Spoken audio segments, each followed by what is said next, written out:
Good afternoon, everybody. Another quiet weekend. The President signed a new executive order this morning that continues to protect the nation from terrorist entry into the United States and a related presidential memorandum. As we've always maintained, the executive order was fully lawful in the first place. We would have won the related legal cases on the merits. But rather than leave America's security in limbo while the litigation dragged on, some estimates having that go up to potentially a year, the President acted to protect the national security by issuing a new executive order that addresses the court's concerns, some of which merely involve clarifying the intent of the original executive order. After reviewing the facts and in thorough consultation with the Cabinet, the President has concluded these actions are necessary to protect the United States from those who, unfortunately, wish to do us harm. Two areas that I want to highlight in the executive order. There will be a 90-day suspension of travel to the United States by nationals from Iran, Libya, Somalia, Sudan, Syria, and Yemen, during which time the Department of State and Homeland Security will conduct a review to determine how we can improve the screening process for foreign nationals seeking to enter the United States. These 6 countries have been previously identified by Congress through the Obama administration as presenting heightened concerns about terrorism. Specifically, Iran, Sudan, and Syria have been designated as state sponsors of terrorism. Libya is an active combat zone where violent extremist groups thrive in ungoverned territory. Portions of Somalia have been a safe haven for terrorist groups. Most countries don't even recognize the Somali documents. Yemen is the site of an ongoing conflict between the government and an Iran-backed armed opposition. Both ISIS and Al-Qaeda in the Arabian Peninsula have exploited this conflict to expand their presence in Yemen and carry out hundreds of attacks. These governments cannot or not adequately supply satisfactory information about their own nationals. In the absence of adequate information from these governments, the President has had to act to protect the security of the American people. After the original executive order, Iraq's government took steps to increase their cooperation with our immigration authorities and improve their vetting process, leading them to be removed from the list of countries covered by the temporary travel suspension. We hope other countries will also take proactive action to ensure the security of all of our nations. This is proof of both the need for and the effectiveness of the President's actions. There are a number of exceptions to this temporary travel suspension. The order explicitly states that the suspension does not apply to 1. Green card holders, 2. Foreign nationals currently in the U.S., 3. Foreign nationals currently holding valid visas, 4. Foreign nationals who are dual citizens of a designated country traveling on a passport issued by a non-designated country, and last, foreign nationals who have been granted asylum or admitted as refugees previously. There will also be a temporary 120-day suspension of the United States Refugees Admissions Program. More than 300 people who have entered the United States as refugees are currently the subjects of counterterrorism investigations by the FBI. We must find a way to better screen refugee applicants to maintain the safety of our own communities. This suspension will temporarily reduce the investigative burdens on the agencies who participate in our refugee program, allowing them to properly review and revise their standards and practices. In regard to both of these provisions, the President places his full faith and trust in the experience and knowledge of his Secretary of State and his Secretary of Homeland Security. This order makes it clear that they have broad authority to grant waivers based on their expert judgments. This suspension does not apply to refugees already scheduled for travel by the Department of State, which is explicitly stated in the text of the executive order. Additionally, this suspension does not treat Syrian refugees different than any other refugees. It does not separately address the persecution of religious minorities, but does permit waivers in the cases of undue hardship. This order was drafted in close consultation with the relevant agencies. It also includes a delay effective date of March 16th, giving those involved in its enforcement even more time to facilitate an orderly rollout. We welcome those who come to our country wishing to contribute and share in our nation's prosperity and well-being, but we cannot allow our immigration system to become a vehicle for admitting people who intend to do us harm. It is the President's solemn duty to protect the American people, and President Trump has taken an important step in securing our borders through this order. Moving on to today, the President had a full day of meetings with the Cabinet and members of his staff. The president received his intelligence briefing this morning. He had a call earlier with the Israeli Prime Minister Netanyahu, where they discussed regional security challenges. The Prime Minister thanked the President for his strong stance on anti-Semitism during his joint address to Congress last week. The President had lunch with the Vice President, and as I'm speaking to you now, he is beginning a meeting with the Secretary of State. Later today, he'll have meetings with his National Economic Council and Secretary of Veterans Affairs Shulkin. This evening, he'll have dinner with OMB Director Mulvaney and Secretary of Health and Human Services Tom Price, where he will talk about the repeal and replace efforts regarding Obamacare. With that, I'd be glad to take a few questions. You told John us, Roberts. Thank you. You told us, I figured since it's just a gaggle of protocol. You told us many times that the President was going to continue with the case in Seattle Federal Court, yet paragraph 13 in the new EO says he's going to revoke the original one. What changed? As you know, he met with his team over the weekend down in Mar-a-Lago, General Counsel, Secretary Sessions, Secretary Kelly, Stephen Miller, other members of the team, where they discussed, continued discussing the current executive order, as well as the strategy, and they made a determination that it was best to pursue this track. And again, I think, as I mentioned in the opening remarks, we continue to maintain that the order was fully lawful, but there were some legal hurdles that we'd have to potentially cross in terms of enjoyment and things like that. So it was discussed with the President Saturday, and he made a decision that this is how he wanted to proceed going forward based on the advice and counsel of his team. DOJ has informed the Ninth Circuit of the existence of the new executive order. Will they move to dismiss the 48 cases that are facing that original order? That's a good question. I know that there's the issue of both the Ninth Circuit and then the other ones, and I'll have to get back to you on that. I don't know what posture they're going to take. So, we'll go forward. Margaret? I was going to say, would you be able to let all of us? Oh, yeah, I'm sorry. Yeah, I'd be glad to let everybody know. I've got a question, too, but I can wait until he's finished. It's fine. John, okay, see how much nicer this is? Margaret? Oh, thank you. Well, actually, I'd like to move away from this subject to the other subject. Sure. Is the President going to clarify what he meant when he accused President Obama and White House officials of doing wiretaps? Is that what he meant, or did he mean that he thinks there are wiretaps that the FBI authorized, and does he want to kind of amend his previous statement? I think the statement that we issued yesterday, where President Donald J. Trump is requesting as part of their investigation into Russian activity, the Congressional Intelligence Committees exercise their oversight authority to determine whether executive branch investigative powers were abused in 2016. Neither the White House nor the President will comment further until such oversight is continued. He wants Congress to look into this. I think I've spoken to the President again today. He would ask that they additionally look into this issue of leaks of classified and other information coming from the government. He believes that it undermines our national security, and that Congress, the intelligence communities in Congress, using their oversight authority, look into these pervasive leaks of national security, of classified information.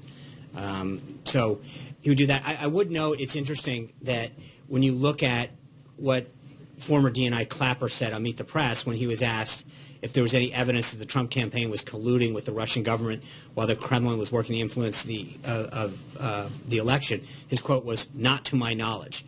I think we've continued to see people who have been briefed and are aware of these stories that have existed. Congressman Chairman Nunes of the Intelligence Committee, Tom Cotton of the Senate is on the Senate Intelligence Committee, Richard Burr, Marco Rubio, you name it, on and on and on, have said that the information that they've been provided, and this is, I get it, there's two separate issues here, but I think on the first one, you saw over and over again the continued comments by people who are in the know or have been in the know on that situation saying that there was no knowledge. Conversely, you saw former Attorney General Mukasey come out and talk about that it's pretty clear that there was some sort of surveillance or wiretaps that had to have existed. All that being said, I think that's why the President is asking Congress, the intelligence committees, to use their oversight authority to further understand what's in this. I'm sorry. I'm not sorry, but I know you have. Yeah. Just before we move on. Okay, so for now, the President is not amending what he did. No. And Jim Comey, in the meantime, I guess, wanted justice to knock it down. Well, again, I'll be honest with you. I have not seen anything aside from another report based on anonymous sources that actually happened. So aside from anonymous sources saying that a conversation happened, I'm not aware that occurred. I don't know that we're aware that occurred. And I frankly don't see anything on the record that show that actually occurred. So I just to be clear, I think this is one of the problems that I think occurred in the whole first set of stories. People start taking things as fact because a series of off the record and anonymous sources say they do. We have started to become a series of believing all of these stories, and yet, I've addressed this in the past. There's nothing there to substantiate. In fact, all of the people Clapper's comment, quote, "not to my knowledge," end quote. You saw Nunes, Rubio, all these senators and House members that have been briefed by the FBI coming out and saying, we have not seen anything either. At some point, I would ask people to take on-the-record sources and quotes as important as the countless numbers of anonymous off-the-record. Zeke. Oh, I'm sorry. I'm sorry. I just saw the top of a head. Hallie, I'm going to get you. Don't worry. I'm sorry. That was my bad. So explain this to me then. If you're talking about not using anonymous sources, what is then the sourcing for the president's tweet? Right. As I said, I think, look. Does he believe it's a FISA warrant? Is it some other? It could be FISA. It could be surveillance. There's no cameras. We can slow it down. Look, I think he has made it clear that there's continued reports that have been out there. I'm not going to continue to. I think the president made it clear yesterday that he wants he wants Congress to go in and look at this. I think there is substantial reporting out there from individuals and from sources. Okay, Sarah, you're not on camera. You don't need to jump in. We'll get to your question in turn. Hold on. The answer is that the president has made it clear he wants Congress to look into this. Okay, and we're encouraging the House and Senate Intelligence Committees to use their oversight capabilities and look into this. John Gizzi. Does he not know what kind of surveillance it was? Well, I think that there's no question that something happened. The question is it surveillance? Is it a wiretap or whatever? But there's been enough reporting that strongly suggests that something occurred. And I think that's why what he has said yesterday is that he wants Congress to look into this. And I think that there's enough out there now that makes one wonder how some of this happened without the existence of surveillance. But when he published his tweet, right? Did he know? All I'm telling, like I said, I'm going to put a pin in this and say the statement yesterday made it very clear that he wants House and Senate Intelligence Committee members to use their oversight authority to look into this situation. John Gizzi. Thank you, Sean. Has the president ever said there's hypocrisy and a double standard in the reporting of things, for example, about alleged Russian involvement in U.S. elections, and then on the other hand, relatively little attention paid to the leaking of conversations with world leaders that are classified? And does the leaking of his conversations with world leaders bother him and make him want to investigate that as well? That's why, I think he is very concerned about that. There is obviously information that affects national security that has been leaked out that concerns him. I think when you've seen some of the leader calls being leaked out that are sort of congratulatory or not necessarily dealing with state secrets or national security, that's one thing to see him out. But it gives you pause and concern to realize that if you're talking about something of national security, of something that affects two of our different economies or countries, that whether it's China or North Korea, whether you're actually talking to them or talking about them with another leader, that there's obviously concern that those calls are getting leaked out. And I think that's why the president is also now asking Congress to additionally use its oversight authorities to also look at those leaks and wonder why that's happening. I think he is concerned. I think we've said it several times before, and it's obviously something that is of major concern. And frankly, when you recognize the potential that could have on the safety of our country, it should give everyone pause. Hallie. Sean, two topics here. I want to clarify some questions being asked by my colleagues. Has the president spoken with the FBI director about the allegations he made Saturday morning, and does he have confidence in his FBI? To the best of my knowledge, I'm almost 100% certain that he has not, but I've not specifically asked him. I'm not aware that that occurred.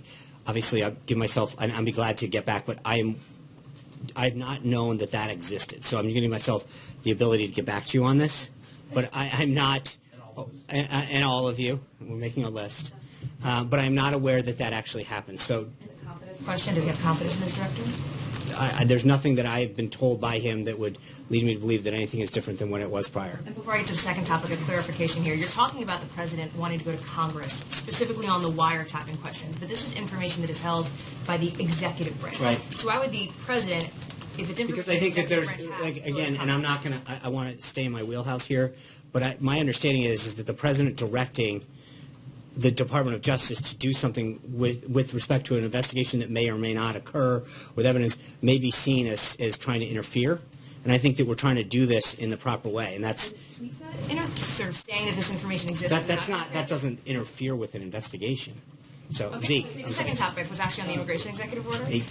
The president back in January tweeted about a 1 week delay on the travel ban would have let bad dudes enter the Right. country. This particular revised order doesn't go into effect for Right. another 10 days. So the 16th. So what changed? How does that undercut your argument that the nation was at risk? Well, I mean, I would argue that the court kind of undercut our argument by not reading the U.S. Code the way it's intended to.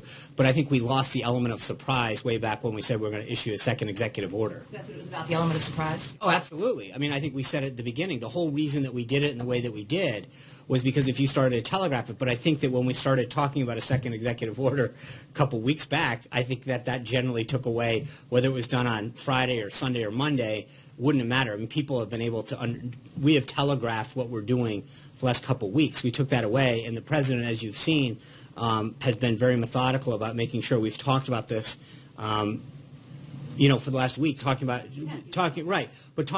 implementing it correctly. And I think Saturday night, if you saw the group of individuals who were down in Florida sitting with them, this is part of that implementation process that we've been talking about, that we were continuing to tweak it, continue to get it ready to speed, overcome a lot of issues and concerns that had to get added in or out, and make sure that the government was properly read it. But make no mistake, we lost the element of surprise back when the court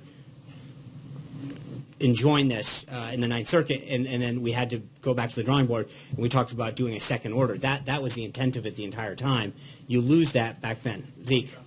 Just going back to the previous topic, the president calling for Congress to investigate these specific issues, does that mean that the president is willing or is committing now to accepting the conclusions of these congressional investigations, no matter what they say on anything? So can we show, because he's now calling for this investigation, he is now committing to accept the outcome?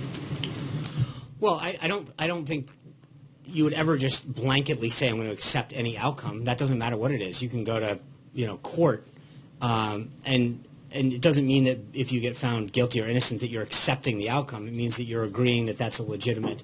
But I think we're going to let Congress work its will. I think that if we have a problem with one of the conclusions, we'll let it be known.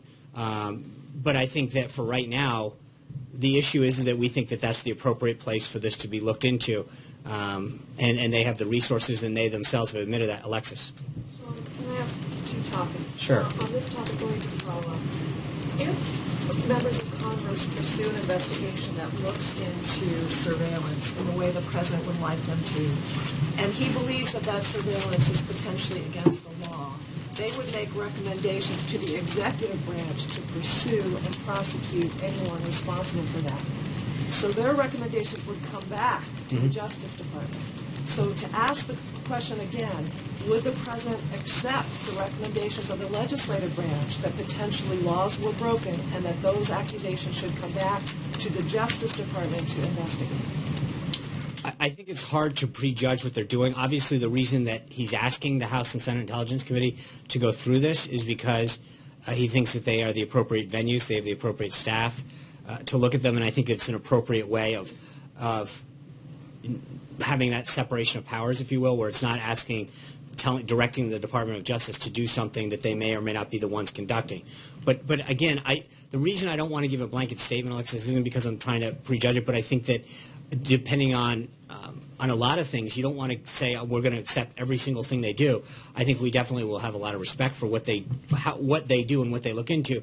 But I think to blanketly accept, just say we're going to accept anything they say or do, might be a bit premature and not exactly the way to go. And I have a healthcare question, but before I do that, it was reported that the president was interested in having the White House counsel pursue information that would help support the president's argument that he may have been under surveillance.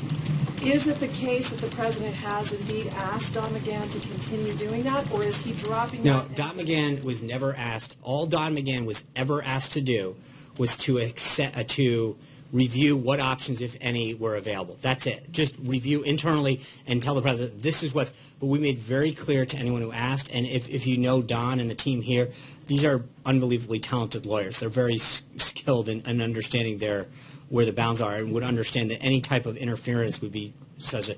It was a internal review of what options, if any, were available. So it's full stop. And that was completed? That guidance was made available to the president. Okay, here's my healthcare question. Okay.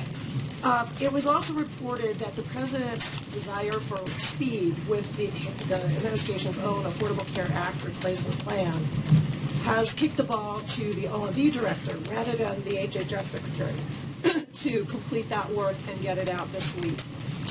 Who is in charge of actually completing that? Is it more now in the ball court of OMB rather than HHS, or are they working together? How would you describe it, and is it still coming out this week? I believe it is coming. I have every intention that it comes out this week. But I think it's a joint effort. I think Secretary Price is obviously the lead. It's HHS, but Director Mulvaney, his time. I mean, they both served in the House and were champions of budget issues. Obviously, there's a huge budgetary impact on that, and his understanding of the budget, his role here, and obviously his understanding of Congress makes Director Mulvaney a great partner. So it's not a question of, and this is the same issue that came up during the transition on trade. I think we have an unbelievably talented team. Everybody from Robert Lighthizer, when he gets confirmed as the U.S. Trade rep, you've got Wilbur Ross at Commerce, Peter Navarro here. It's not an either-or thing. It's I think bringing the best and the brightest together to get something through. Obamacare, repealing and replacing it with something that's more accessible, affordable, more innovative, is not something that just has to land in one person's hand. It can be covered, and I think they're great partners and great teammates. Yes. Yes, please. Thank you, Sean. I'm just wondering, when you said that it's pretty clear that there was some sort of intelligence or wiretaps and that that's why we need to move forward with an investigation, is that based on people speaking on the record or anonymous sources? On the record. I think General McCasey was very much on the record when he came to that conclusion. I think that I will leave it to Congress to further follow up on that. One more, if I may. The president has yet to announce the vast majority of his sub-cabinet level nominations, such as ambassador to Japan. Does the White House have a long-term timeline for all the rest of these nominations? Yeah, I think that you should. There's a bunch of sub-cabinet individuals and ambassadorships that should be coming out very soon. One of the things that I think, I'm glad you kind of gave me an opportunity to touch on personnel. There's a report the other day that of like the 1,927 positions, and someone went through. I think one of the things that people have to recognize is we talked about this a lot during the transition. We had about 600 members of these beachhead teams that went in under a special hiring process. That they're able to be there for 120 days. For the most part, most of those people transition into Schedule C positions. It's not a given. It is not a default, meaning, and I think we made it clear during the transition, it's not just if you showed up for the first 120 days, you get to stay, but sort of they were chosen specifically because of their understanding of the issue, their expertise, their desire to serve in that particular capacity. And so we actually, when you actually look at the numbers, we are well ahead, if not on par with, we're well ahead of almost every modern administration. I think we're right on par with Obama 08. But, you think about it, of the 1,927 or so positions, we've got over 600 of those individuals, and most of whom so far are looking like they're fully going to convert to Schedule C, but they're performing the duties that would be done by a Schedule C. So when you look at the totality of what we're doing, We were well ahead on the cabinet. And again, one of the other things is, you've got Congress still holding up the cabinet getting appointed. And so I think there's a degree to which Senate Democrats, before we get a lot of stones thrown at us about where we are and the rest, they haven't even finished the job at hand of getting the full cabinet. John Decker. Thanks so much. Two questions on the executive order. With the first executive order, there was a lot of fanfare when the president signed that executive order in the Oval Office. Today, not so much. We didn't see the president, no cameras, no pool. Why didn't he want to show us him signing this new executive order? I tweeted a picture out. I mean, we know that's actually your picture. That's not independent. Okay, I know. I think there are three agencies that are dealing with. I think we went, to your point, we went through this. We talked about the courts issue. We talked about this ad nauseum. The president got asked about it over and over again. I think today was about the implementation of it. It was about having the three departments that are expressly named to implement this to talk about what they're doing to implement it. And I think they did a phenomenal job about it. And that's what we wanted to highlight today. Is the government getting it done, and the way that the Department of Justice, the Department of Homeland Security, and the Department of State were implementing the measures that the president laid forth. Again, if you think about it, the principles of the executive order remain the same. We looked at what the court said. We put together a thing. We consulted with the relevant agencies and departments. We talked to Congress. We had an extensive morning of briefings. The call to the press lasted about an hour, I guess. And so we made sure that everybody knew what we were doing. We sent them out to make sure that the American people could see what they were doing.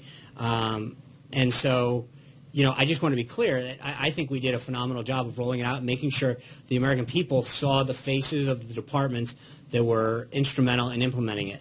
Caitlin, I'm sorry, John, go ahead. The second one has to do with this idea of element of surprise. With the first executive order and also with this one, there's a 90-day temporary ban on residents entering this country from 6 predominantly Muslim countries. What's to stop a so-called bad dude from one of these countries from coming into the country on the 91st day or the 92nd day? Why 90 days? Doesn't that get rid of that element of surprise when you say... No, I think that... No, but I thank you. That's actually an interesting question. I think part of it is that we feel confident that during that 90-day period, the processes could be put in place. Now, remember, there's two key things that are important. Number one is these 6 countries are the ones that we don't have the information currently that we feel comfortable in. And as I listed off why, I mean, there are some that literally are state sponsors of terror. And I think when you recognize, I don't think there's any American that wants a country that is a state sponsor of terror to be sending their individuals here without us properly vetting them. You talk about Yemen. The documents that people use in Yemen are not accepted by a whole host of countries because they lack the integrity to ensure that they are not compromised. And I think that there is a big difference in that. But we can, at the end of that 90-day period, we could let a country off. We could expand the list of countries. We could indefinitely address the countries that are on the list. We could expand that list to other countries that aren't on it. But there's two things that are happening. One is we're putting a ban on those countries, the 6 that are named. But two is we're looking at an entire at the rest of the entire world and all of the procedures that we use to address all countries.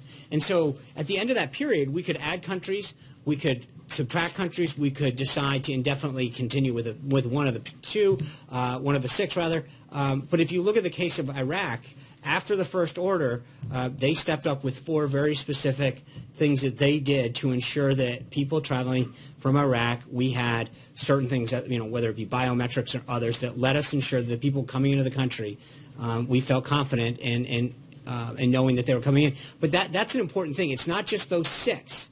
We're looking at that time, we're dealing with those during that 90 period, but we're also looking at everybody else at the same period. Caitlin. So why doesn't the order prevent people who didn't have visas by the day of the first order from coming in the country? Because wouldn't that safeguard from the people who went and got visas during this revision period? I would just say I think that there's appropriate steps that have been taken during that period to ensure that the homeland has been protected.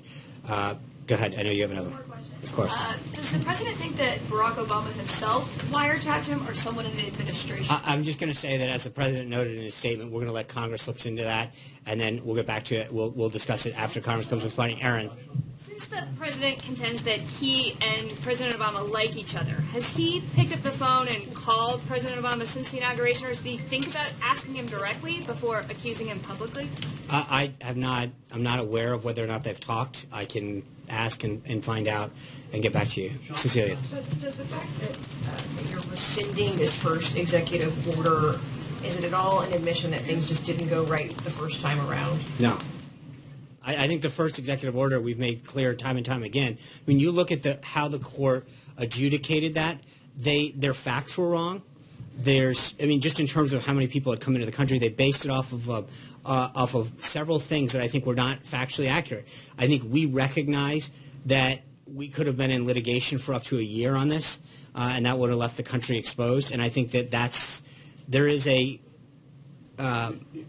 goal here that we sought to achieve the first time that we have to maintain.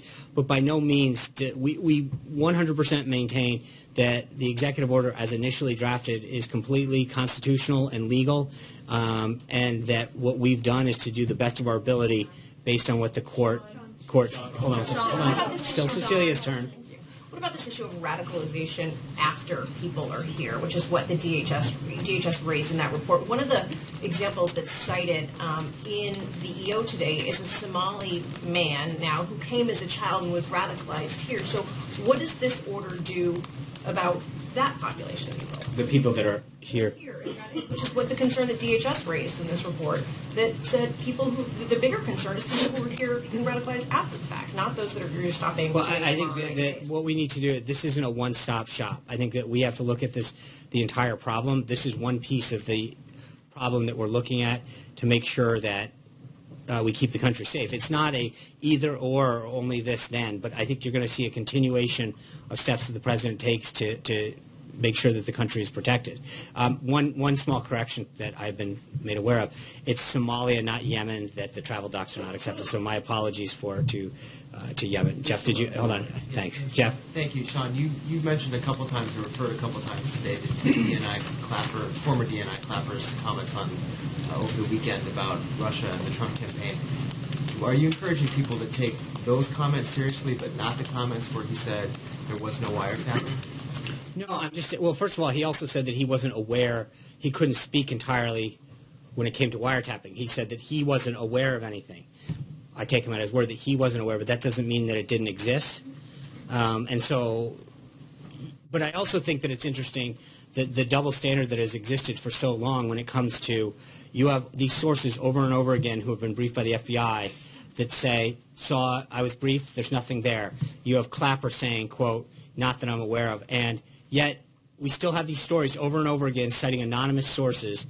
At some point, you have to question how many times are you going to take didn't see anything there before we start seeing these stories getting rewritten over and over and over again. I think that is a valid question. It's interesting how everyone today is asking what sources we have, and yet we've been asking the same question about the sources for these anonymous sources and story after story for the last 6 months.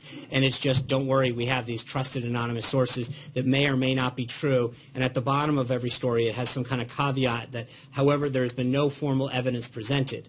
I think there's been a malignment for so many months about what may or may not have happened, and yet not a shred of single truth has actually come that shows any evidence that existed, except for anonymous source after anonymous source after anonymous source. Yeah. Question on a different issue. Yeah.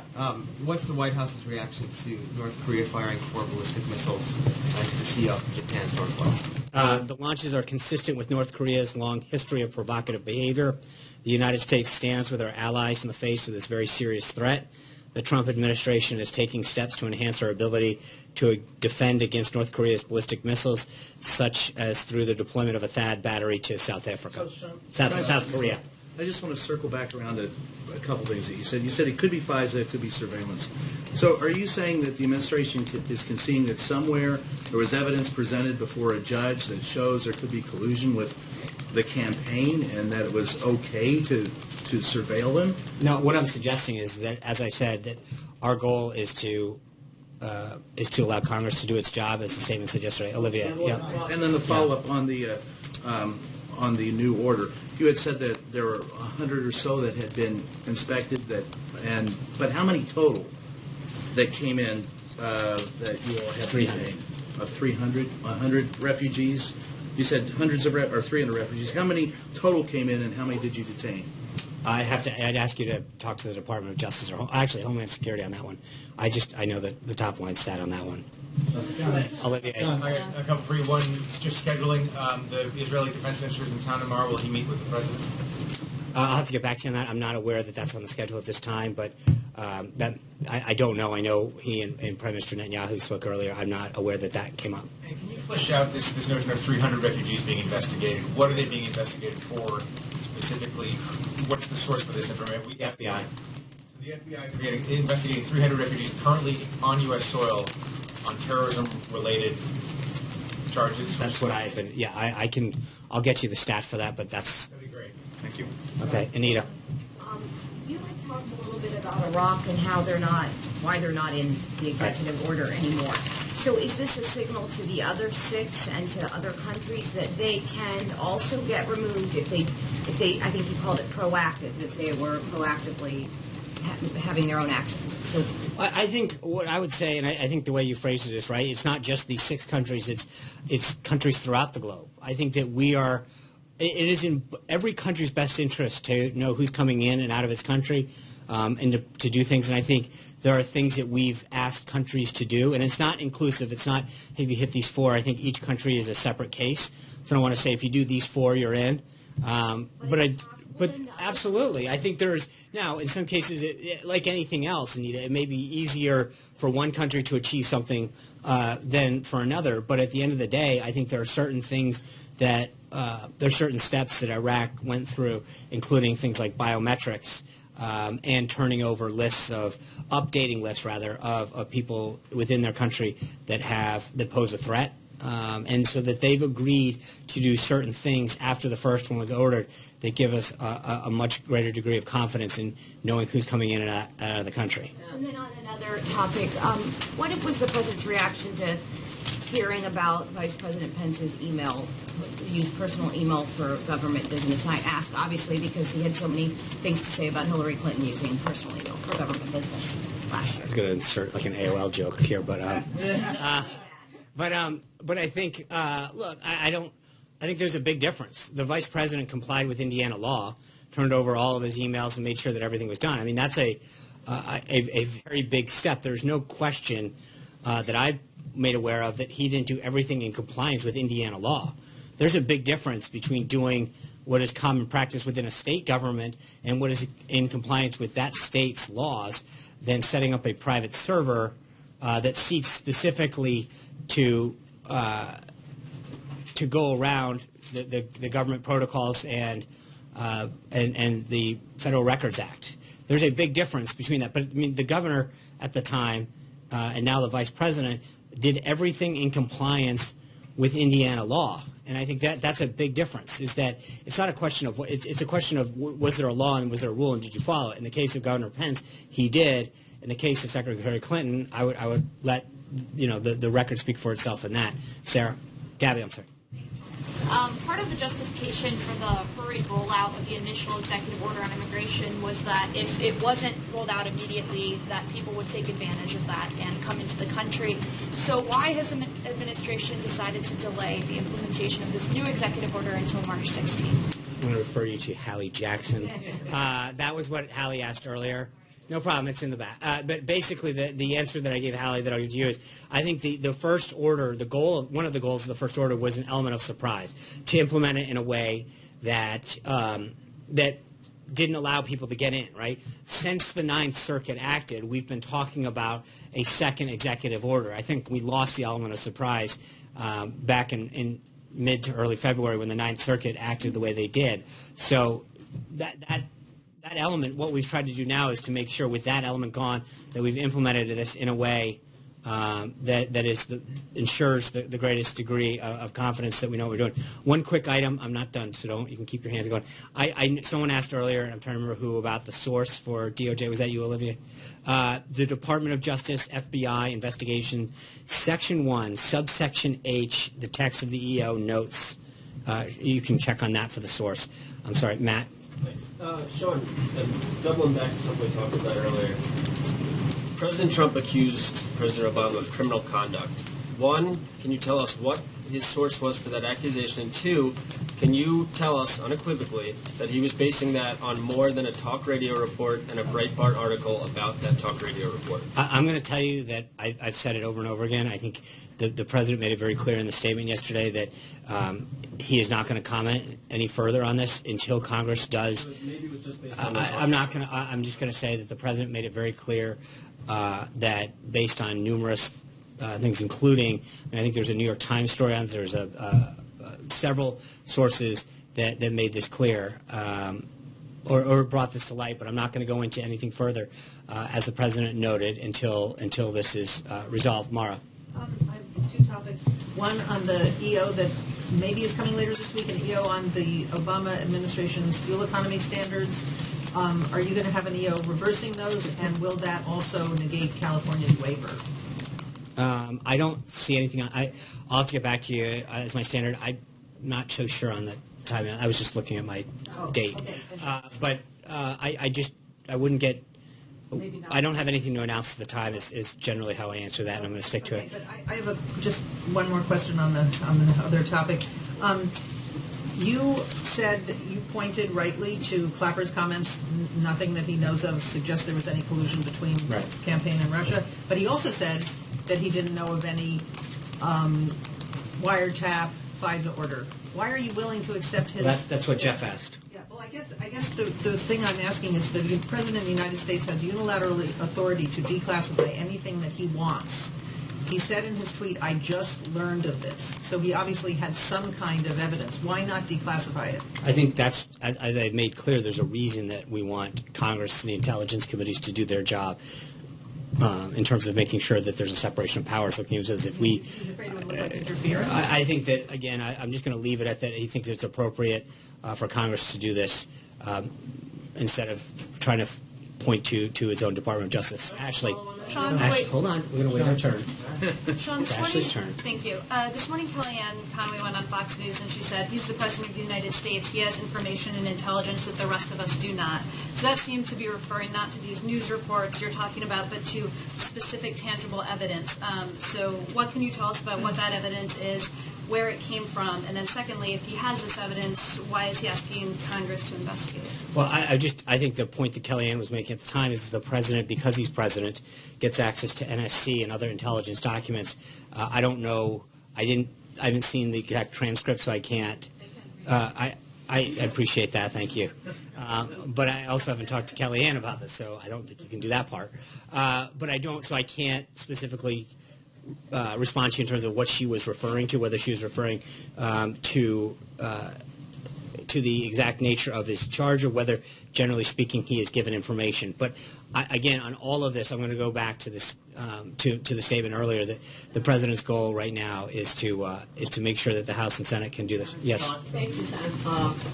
China is retaliating against the THAAD deployment in South Korea. What is the U.S.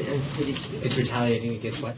Against the THAAD deployment in South Korea, THAAD battery. The THAAD battery? Yes. Yeah, I think we're going to work with South Korea. I mean, obviously, North Korea's missile launches present a danger to our friends down south, and I think, as I mentioned in our response, we're going to continue to work with the government of South Korea to address this thing. I'm not, at this point, we have not had any further conversations on this. I think this is consistent with U.S. policy. Margaret. 2 points of clarification. Did the president mean in any way to suggest that the FBI broke the law or any other intelligence agencies with this allegation of wiretapping? In the tweet?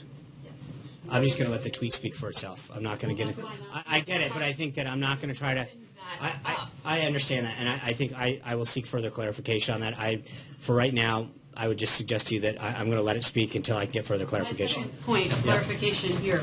You said, you didn't want to really get into what the triggering event was for the tweet in the first place, but I want you to address this part if you would. The question has been raised or the allegation has been raised that the president was simply trying to change the topic off of an unfortunate news cycle that week. Can you address that portion of the question, that this was deliberately about changing the media narrative and not anything? I don't. I mean, I have nothing to lead me to believe that was the case. I'm not sure. And I think he had a great week last week. He had a phenomenal joint address. We had a great visit down in Norfolk, talking about rebuilding the military. He was in Orlando in Florida talking about how school choice can help children and parents and create better schools. So I can't say that I've talked to him specifically about this, but I think the president had a good week, and so I don't see any reason that he would be using. I mean, that's.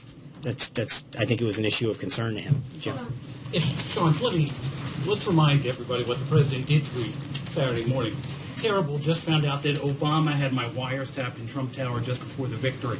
He later called Obama the stupid guy or whatever it was exactly. I don't have bad or sick guy. Yeah, sorry. Are the American people supposed to pull back and suddenly think that this is not the president of the United States accusing his predecessor of committing a crime? Are they writes it that way? I think the president speaks very candidly. His tweets speak for themselves, as we've said before, and he's asked the House and Senate committees to look into this. Sarah. Considering this release surrounding President Trump's then campaign advisors in Russia, which is carried over to the White House, is he reconsidering at all his hope or his timeline for pairing with Russia to fight ISIS?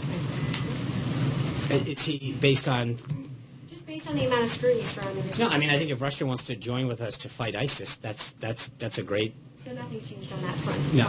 And secondly, in light of the fact that there were previously undisclosed communications between the Russian ambassador and Michael Flynn and Jeff Sessions and Jared Kushner, has White House counsel done anything proactively to try to go to senior staffers or other cabinet-level officials and say, hey, if you have had contact with a Russian official that you have not previously disclosed, not now that I'm is aware time to do it? I'm not aware of any of that. I would say that there's one of the things that is interesting that, there's in the course of people conducting their business here at the White House or during a transition or in the House or the Senate, you contact a whole host of people, diplomats, government officials, association representatives, corporate representatives. I mean, those are the kind of folks that talk to people in government.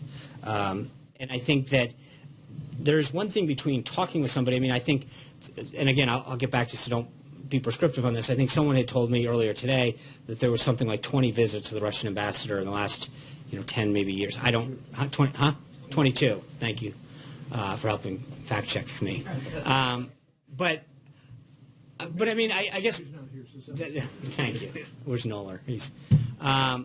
But I think at some point, there's nothing wrong with people doing their job, right? I mean, that's what I think that there is a big difference between so-and-so met with someone. There's nothing to disclose with a meeting. If I have a meeting with a member of the media, no one says, hey, did you know that you need to report every time you meet with this individual or this outlet or whatever. There's nowhere to report that kind of stuff. There's a big difference between doing something nefarious or illegal and conducting yourself in a routine course of business. But there were clearly a number of instances where people in this administration suggested they did not have any contact or misled you guys about the amount of contact they had, which would then cause some unflattering news cycles. Well, and I think, so in one case, Michael Flynn was, the president said the inconsistencies and him not being straight with the vice president, he asked him to resign. I think the president dealt with it. But that was, again, if you note the president's comments at the time, he was very clear that the issue wasn't that he's doing his job. The issue was him misleading the vice president. And that's a very different thing. So he had no problem with him doing his job and contacting individuals that we were going to need to be in contact with during the administration. That's where I think there's a big difference between a lot of these stories saying, did you know that so-and-so did this? Okay. There's nothing wrong with people meeting with ambassadors or government officials or corporate representatives or members of the media that's part of what we do in government. And so I think there's a big difference in the question that you're asking about whether or not someone's doing something that's wrong and inappropriate or illegal, and someone doing what they would do in a normal course of business. Well, I think the other question is just whether there have been more instances of this that are going to catch you guys by surprise. Right, and I guess the president himself has denied that there was any kind of this contact throughout the campaign, and then we found out there were national security but hold on, actually, meeting with the Russian ambassador as well as Jeff Sessions, and then there was this meeting with Michael Flynn as well as Jared Kushner, which was not previously disclosed. But again, okay, so there's two things. You said the president found out about this. What's this? Having a meeting? I mean, again, I don't think there's countless meetings that members of his senior staff and the rest of people throughout government have on it every day. That's why he's asked us to come here and work, is to facilitate some of these meetings and get some of this stuff done. There is no one to disclose stuff to. I mean, I don't disclose the meeting. You're saying you're not concerned that there could be... No, it's not that I'm not concerned. I guess but what I'm getting at, Sarah, is there's a difference between being concerned about somebody. You know, I could equally be concerned that if a member of the media said, hey, I want to take a member of your staff out and we're going to, break some kind of ethics rule, I would be concerned about that. But I wouldn't be concerned if they said, hey, we want to go have coffee with a member of the media. They don't disclose all of that on our staff. And I think, but that's essential to your question. Is a meeting, there's nothing wrong with a meeting. There's nothing wrong with meeting with a government official or a diplomat or a member of the media or a corporate individual or association or a constituent or a citizen that has an issue. But on any of those categories, once they cross the line and do something wrong, and I think to the answer to your question, the issue was specifically or the questions surrounded attempts to influence the election. Those are very different than people meeting also during a transition period or people meeting in their White House capacity. But those are three separate instances. All of the stories that I've heard so far previously all detailed just action with respect to the campaign and Russia's attempt to influence the campaign, right? Yeah, I mean, I think that that was the backdrop. Right, that's the backdrop. And so I think in the one instance where it happened, where there was someone that misled someone, they were let go. So for you to start asking questions about, well, what if these other individuals had a meeting? Well, were they ever asked about it? There's a big difference between did someone meet with someone and did someone mislead somebody about meeting someone? And that is a very, very big difference in those questions. And that's one of the things that I think is important to distinguish. People can meet with people. The question is, did they do something wrong? Did they mislead somebody? And those are all very, very different categories. So, April? Okay, Sean, I have a couple of topics. And back on this, following up. So the question is, under what capacity was he in when he met with the ambassador, and what did they talk about? Who's he? Sessions. I don't know. Then when he was under oath, he said he didn't do it, but then we find out later. So what do you say? No. Well, first of all, I'm not going to. I'll refer you back to the Department of Justice. I know my understanding is he's amending his testimony to the Senate Judiciary Committee from what I've heard.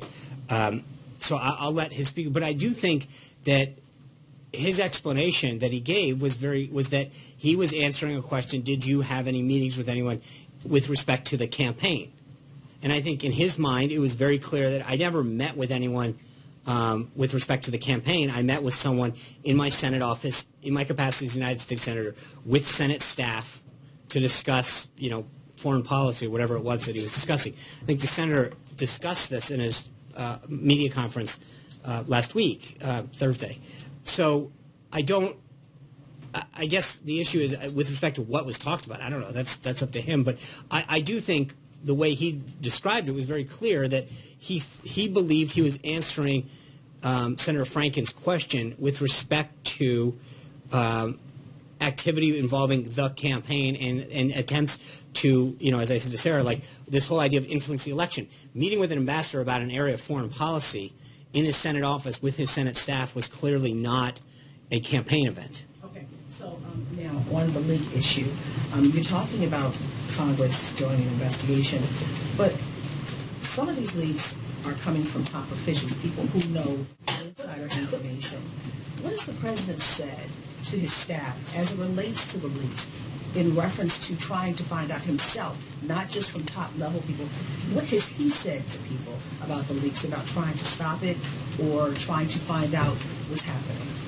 Well, I think the president made clear in his comments when he stood before you all a couple weeks ago that his main concern is national security. That's when he keeps talking about the leaks, his concern is the leaks that damage and undermine national security, the leaks that deal with classified and other information. That's what his main concern is. And I don't think that's not a White House issue. That is an issue that is beyond the White House. We're not. Other leaks don't matter, but the national No. I think it's not that other leaks don't matter. I think his issue that he has talked about and his concern is the leaks of national security. It's not that he's saying other leaks are okay, but I think the ones that threaten our public safety or potentially put our country in harm are the ones that he really cares about. Okay, Peter, okay. Last question. I'm sorry. This president reached out to former President Obama several times when he was president. That's right. They started building something. There was a bridge. Now, some people in the camp, in the Obama camp, are considering these conversations about, or these tweets, crazy. And the question is now, with this divide between these two, and President Trump may need to one day reach back to former President Obama, how do you think that'll play out? Do you think that these two will never come back together again? Is this something you could have talked to him about before he went on Twitter? I mean, there's now a chasm. There's a divide that wasn't there a couple of weeks ago. Okay. Well, there was a divide during the campaign, too.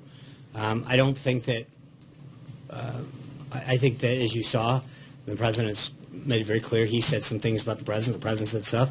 About the campaign, I think they came together for the good of the country, and in cases where they can come together for common good and to talk about what's in the country's best interest, they will. But I understand your point. I just think the president. Thank you. But I think that they'll be just fine. So go ahead. That's you. No. Oh, good. Yeah. Hi, Julie. You've been very patient. Yes, I have. I think this is your first time. It is, yes. Well, welcome. See how pleasant this is? Let's turn the camera on. Not get called on my first time. 10 years ago, Bob Levinson disappeared in Iran, and I know the president talked about this a little bit on the campaign trail. Is there anything you can tell us about how the administration is approaching this case? Have they been in communication with his family, or any updates on that? I think we put out a statement from the NSC on Friday on this. Where's Victoria? I think we've been in communication with his family. I believe they were here we were in touch with them last week, and obviously we continue to hold out hope.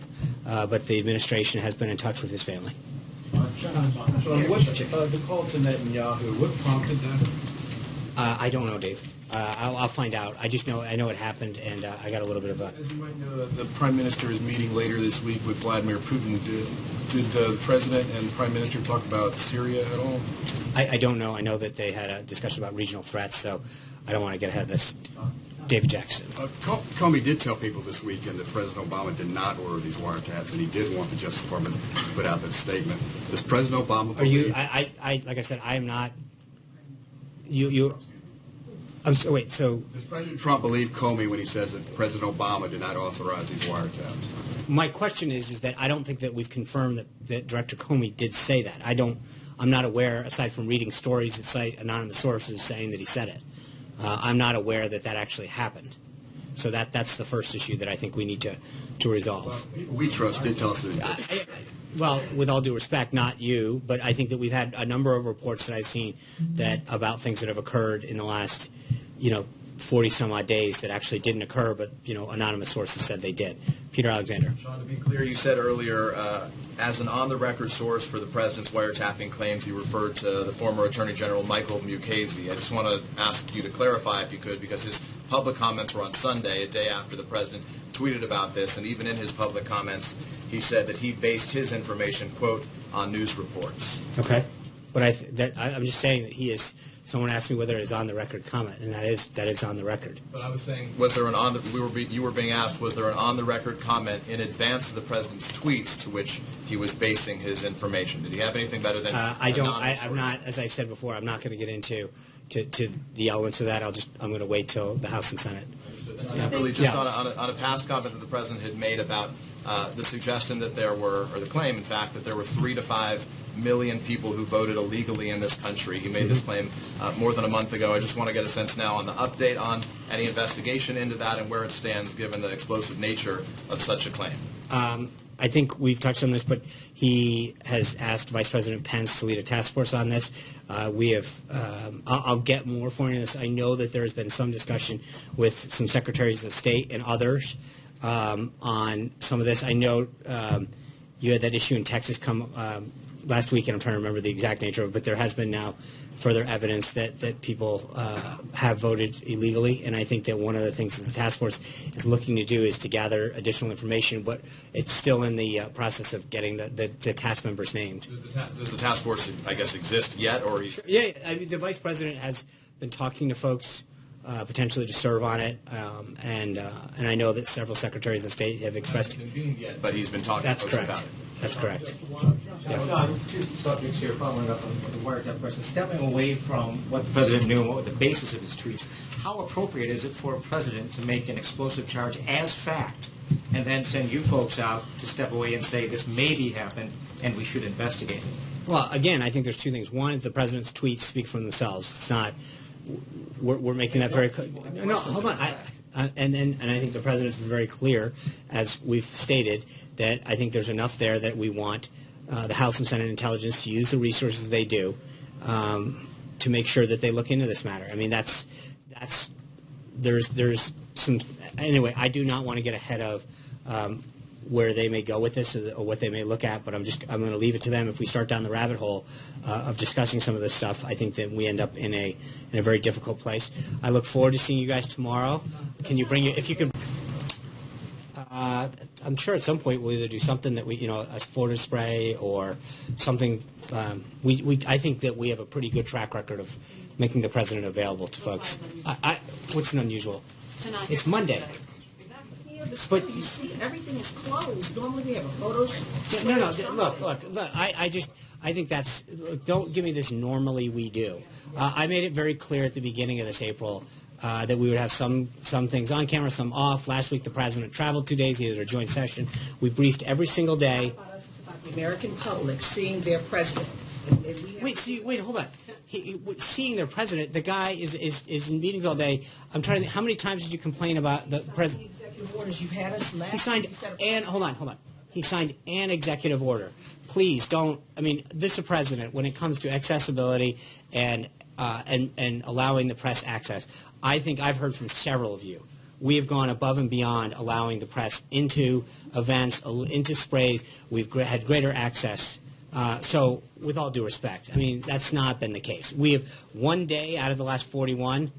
Or 40, whatever it's been. But I think this president has been extremely accessible, extremely transparent as far as he signed an executive order this morning that we then put all 3 cabinet secretaries that were relevant to implement this out. So, I'll be out tomorrow. I think we have an opportunity. Look, I made it very clear from the beginning of this that we'd have a briefing every day. We've gaggled every day. We've made ourselves available to you. So, with all due respect, that's not a very accurate assessment of how we've been acting. Thanks. I'll see you guys tomorrow.